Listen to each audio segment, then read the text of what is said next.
How to use Tassomai's Understanding Grid. The Understanding Grid is one of the most powerful analytical tools that Tassomai offers teachers. It shows you how much of the content students have seen, as well as how well they understand it. To get started, select the relevant group of students and click Understanding. Each column represents a subject, topic, or theme, while each row represents a student. The colour of each dot represents a student's accuracy in that area.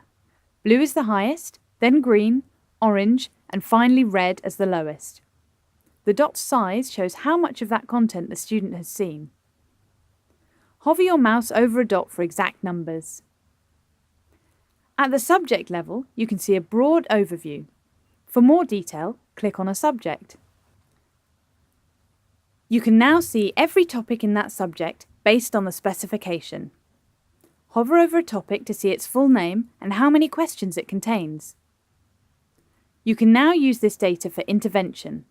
Look for large orange or red dots to see where students are struggling the most.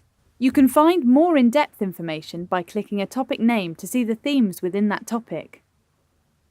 When examining this data, bear in mind that different topics have different amounts of content depending on how much detail is in the specification.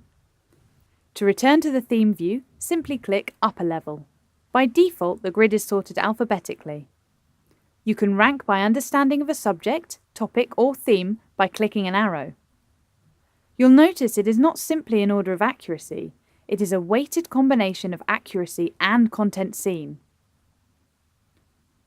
One important note: when you start with Tassomai, you will find most of the dots are small, as your students have answered few questions. This means there is less data, so you cannot draw the same conclusions. The more your students use the site, the more the grid will help you. Make sure your students complete their daily goals and you'll soon start seeing some interesting data.